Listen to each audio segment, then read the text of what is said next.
Buenas, pues hoy vamos a hablar de un tema creo que muy interesante para básicamente cualquier persona, incluso las que no son abogadas, porque es un tema que normalmente impacta muchísimo o sorprende mucho a la gente y es el Estado y la violencia. Es decir, las situaciones en que el Estado está autorizado a ejercer la violencia. Empiezo esto con una nota muy curiosa que me llamó la atención. Ya tiene un tiempecito, no es nueva, es de noviembre más o menos de 2019, pero se acordarán. Se me hizo algo fenomenal, algo de verdad surrealista, que fue que Enrique Guzmán publicó en su Twitter una queja hacia el Servicio de Administración Tributaria, que como sabemos es la institución, el órgano es concentrado, pero la institución, si quieren decirlo en términos generales, que se encarga del cobro de los impuestos en nuestro país. Vamos a decirlo de forma muy reducida, no es lo único que hace, pero bueno. Y Enrique Guzmán publicó un Twitter diciendo que le habían congelado sus cuentas bancarias y que le exigía al Estado una respuesta y una explicación. El presidente López Obrador también le exigía una explicación acerca de por qué había sucedido esto, ¿no? Por qué eran sus ahorros de toda la vida, etcétera, etcétera. Y el SAT, en una contestación que me pareció fantástica, la verdad, que no sé si sea verdad, pero si es verdad lo que dice el SAT, el señor Enrique Guzmán pues debería ser un poquito menos cínico. Y el SAT le responde y le dice: señor Enrique Guzmán, ya que usted hizo pública su situación fiscal, porque hay secreto fiscal, si él no lo hubiera hecho público, el SAT no podría hablar de ello, le informamos que a usted y a toda la ciudadanía que se están congelando sus cuentas es porque usted presentó un adeudo que en un juicio que lleva 5 años en el que usted ha perdido todas las instancias. Y esto me llama muchísimo la atención porque es clásico que esto suceda. Ahora voy a dar un ejemplo mío, personal, que sucedió hace bastante poquito, pero es clásico que la gente cometa actos ilícitos en contra de la ley y cuando viene la respuesta violenta del Estado, la gente se sorprende. Por supuesto que el congelamiento de cuentas es una respuesta de violencia del Estado, en el que el Estado muestra su fuerza. Además, la fuerza legitimada por la ley y la Constitución. Pero, fuera de que el señor Enrique Guzmán no me merece ningún comentario halagador, sinceramente me parece una persona terrible por sus expresiones homofóbicas y misóginas en varios medios que son de amplio conocimiento público, que por cierto no están protegidas por la libertad de expresión, porque luego van a decir la libertad de expresión, no hay libertad de expresión que proteja el discurso de odio. Otro día hablemos, es un tema muy tratado por la Corte. Pero bueno, para no desviarme, me llama muchísima la atención esta respuesta del señor Enrique Guzmán, que después de 5 años de juicio se impacta, si es que es verdad lo que dice el SAT, se impacta de que el Estado congele sus cuentas. Y en ese tema es un clásico y se le tiene que citar. Se tiene que citar sin duda a Weber, que escribió un libro muy famoso que se llama Die Politik als Beruf, la política como vocación, lo traducen, me parece correcto. Beruf en realidad hoy en día quiere decir algo así como profesión en alemán, pero creo que está muy bien traducido porque finalmente tiene que ver con rufen, que es llamar, vocación viene de llamar, algo que nos llama, algo que nos dice que a ello pertenecemos, que para eso somos buenos, por eso la palabra vocación. Entonces me parece muy bien traducido. Y en este libro, Weber, que es un gran pensador alemán, habla de y define al Estado como das Gewaltmonopol, el monopolio de la violencia. Según Weber, el Estado en parte es Estado. Claro, es mucho más complejo lo que dice Weber, pero lo estoy simplificando. El Estado en gran parte es Estado, justamente el Estado moderno, porque sí da ejemplos de unos Estados que no funcionaban así, porque tiene el monopolio legítimo de la violencia, es decir, tiene la facultad de realizar actos violentos cuando no se respeta el orden constitucional y legal que él mismo impone, y además se ve justificado curiosamente una especie de círculo por ese mismo ordenamiento legal. Entonces, por ejemplo, dice Weber, si un Estado pierde el control de la violencia, si por ejemplo empieza a haber grupos insurrectos en todo el Estado que sobrepasan al mismo y que deja de funcionar y deja de tener realmente la única autorización válida para utilizar la violencia, en realidad pues deja de ser un Estado. En ese sentido, además de por supuesto de Política als Beruf, que es un super libro, que es un clásico, pero es un poquito, pues, es un poco complicado, es un libro de filosofía, pero hablando de literatura, les súper recomiendo este libro que me regaló mi amiga Jimena, se llama The Sympathizer, está muy bueno. Y tiene que ver con esos temas porque habla de un doble espía en los tiempos en que Vietnam del Sur cae. Vietnam en la Guerra Fría está dividida en dos países, Vietnam del Norte y Vietnam del Sur. Vietnam del Sur está apoyada por Estados Unidos y Vietnam del Norte obviamente por gobiernos comunistas, la URSS y demás. Y bueno, el libro empieza cuando Vietnam del Sur cae. Esta es una persona que trabaja supuestamente para los gringos, es contraespía, pero es vietnamita, pero trabaja con ellos estrechamente en el gobierno de Vietnam del Sur y tiene que huir de Vietnam del Sur.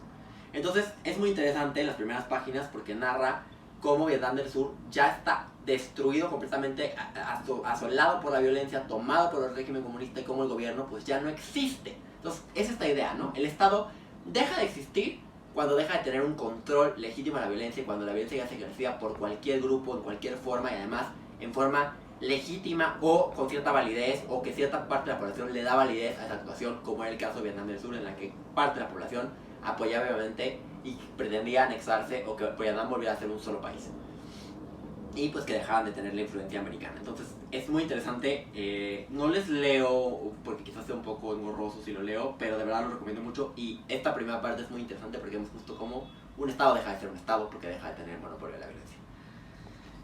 Y bueno, hablando del caso particular que quería contarles hoy, este es un caso en el que fue difundido en medios, por cierto, en el que una persona en una entidad federativa X, vamos a decir Durango, no es Durango, pero en Durango, adquiere una casa de quien parece ser propietario en registro público de la propiedad, parece ser propietario porque no lo es, por consideraciones que dejo aparte, y entonces, al momento de que se va a hacer la posesión de la casa está cerrada, la casa está cercada, y tanto la vendedora como esta persona entran a la fuerza, rompen las cerraduras, saltan la barda y demás.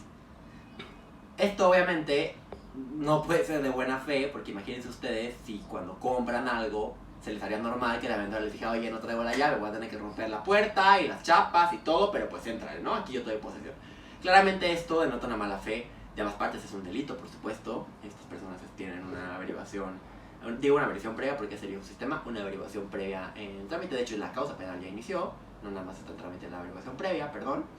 Ya tienen otro forma de prisión dictado, repito, sería un sistema. E independientemente de eso, civilmente se inició contra ellos un interdicto de recuperar la posesión, por razones técnicas que sobre explicar aquí, pero por razones técnicas no se hizo valer otro tipo de acción. ¿Qué es un interdicto de recuperar la posesión? Es básicamente decir, oye, yo tenía la posesión de una cierta cosa y alguien vino y me sacó por la fuerza. Alguien vino y me sacó por la fuerza. Es decir, nadie puede entrar y tomar la posesión de un inmueble por la fuerza. Ni aún quien se diga legítimo propietario. Necesita acudir a los tribunales, vencer a otra persona en juicio y, con una orden judicial, sacar a esta persona, ¿sí?, de su casa, incluso si es su casa, si es el legítimo propietario, y entonces poder entrar. De lo contrario está cometiendo un delito, y no solo un delito, está cometiendo además vamos a llamar un ilícito civil, que tendrá consecuencias civiles.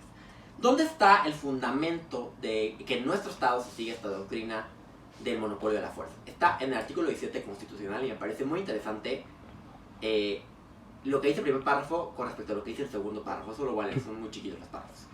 El artículo 17 dice, primero, ninguna persona podrá hacerse justicia por sí misma, ni ejercer violencia para reclamar su derecho. Fijémonos en lo que dice el segundo párrafo. Toda persona tiene derecho a que se le administre justicia por tribunales que estarán expeditos para impartirla en los plazos y términos que se fijen en las leyes, emitiendo sus resoluciones de manera pronta, completa e imparcial. No lo dice así el artículo, pero se va a entender. Primero, ninguna persona puede hacer uso de la violencia para ejercer su derecho. Y segundo, toda persona tiene acceso a un tribunal. ¿Qué quiere decir esto? Ninguna persona puede hacer uso de la violencia por sí misma, pero sí puede acudir al Estado para que en caso de que sea necesario, haga uso del ejercicio de la violencia. En este específico caso, el señor en cuestión, la verdad, no sé con qué fin, pero nosotros ya ganamos el juicio civil contra él. Obviamente lo sacamos de la propiedad que había indebidamente invadido, por llamarlo en términos coloquial, invadido, obviamente con una orden judicial. Sí, porque ganamos un juicio contra él. Y esta persona acude y nos trata de denunciar a nosotros, tanto a los clientes como a nosotros, que obviamente tengo autorización de los clientes para contar esto, por despojo. Y se queja amargamente en redes sociales y, bueno, trata de, digamos, difamarnos a todos, diciendo que nosotros, como somos poderosos, no le recibieron la denuncia. No le recibieron la denuncia, señor, porque lo que está usted haciendo es una tontería. nosotros tenemos una orden judicial para expulsarlo de la propiedad y el Estado está legitimado para utilizar la violencia. Otro tema que decían en los videos y me llama mucha atención, él lo subió, no yo, es que decía él que nadie le había avisado específicamente la fecha en que lo iban a sacar para que él pudiera salirse. A ver, el Estado tiene que usar la violencia, repito. Cuando las personas no hacen caso, el Estado tiene que usar la violencia. Hay 1000 teorías que pueden encontrar esto, sociológicas, etcétera, pero estamos hablando de la vida real, del derecho como aplica, de los fundamentos constitucionales. Puede ser discutible y es muy válido discutir en otro tipo de disciplinas si esto es válido o no, que el Estado use la violencia, pero vamos, nosotros lo podemos hacer. Nosotros tenemos una orden judicial y el Estado tiene que usar la violencia y no va a ser suave para utilizar la violencia. Nadie le va a avisar al señor exactamente qué día, qué hora, qué tal, para que pueda estar ahí con un ejército de personas y no impida la diligencia. ¿Sí? De toda sentencia, quiero decir esto, y también en el caso de este señor, se otorga un plazo para cumplimiento voluntario. Toda sentencia tiene un plazo para cumplimiento voluntario de 3, de 5 días, depende de la legislación, en el que se le dice a la persona, señor, perdiste ya todo lo que hay que perder, tienes tanto tiempo para cumplir. Si no cumples, pues perdóname, pero vamos a hacer uso de todos los medios de apremio, fuerza pública, etc. ¿Por qué 5 días o por qué 3 días van a decir es muy poco? Pues no es poco porque ya pasó todo un juicio en el que la persona tuvo oportunidad de defenderse. Entonces, esto lo quería decir porque me llamó mucha atención tanto la reacción del señor Enrique Guzmán como la reacción de este otro señor X en el caso que les estoy contando, en el que vienen a acusar al Estado y vienen a quejarse que el Estado es injusto porque usa la violencia contra ellos una vez que ya pasó todo un proceso y que ellos están conscientes de sus actos desde el principio. Entonces cierro esto con una reflexión sobre la belleza de los caracteres chinos. Todo esto tiene que ver, no creo que estoy saliendo del tema. Los caracteres chinos, como ustedes saben, el idioma chino es un idioma que funciona con pictogramas, con ideogramas más bien, perdón, es diferente, con ideogramas, es decir, no tienen letras del abecedario, sino que ciertas letras representan un sonido, una sílaba y normalmente un significado. Es muy complicado, depende, algunas solo representan un sonido, otras representan un significado, en fin, pero en general tienen mucha lógica. Y me llama mucho la atención que eso es con lo que acabo. El símbolo para país es el siguiente.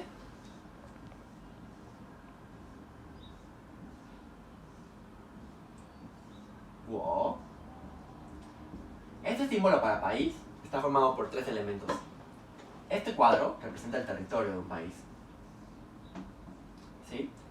Esto que está en medio representa, esto, sin el puntillo, representa Wang, que seguramente han escuchado mucha gente que se apellida así, la Wang, Xiao Wang, mucha gente china se apellida así. Esto quiere decir rey, en este caso el rey o la autoridad, el gobierno del estado. Y esta pequeñita cosa habla de Ren, que es la persona, la población de ese estado. Entonces vemos territorio, gobierno, autoridad con fuerza, el poder de un rey y una persona. Entonces es por eso que este carácter me parece que refleja esta idea que estamos hablando. El Estado, por supuesto, que puede usar la violencia cuando las personas no cumplen voluntariamente sus leyes y es legítimo y sin ello probablemente seríamos en mayor caos del que ya estamos. Entonces, pues de eso quería hablar y por supuesto ya les dije recomendarles este super libro, está súper bueno, de verdad. Además ganó un premio Pulitzer, el autor, y habla mucho también de nuestra relación con Oriente. Léanlo, está muy interesante y pues por qué no, también cuando se aburran lean la Constitución. Muchas gracias.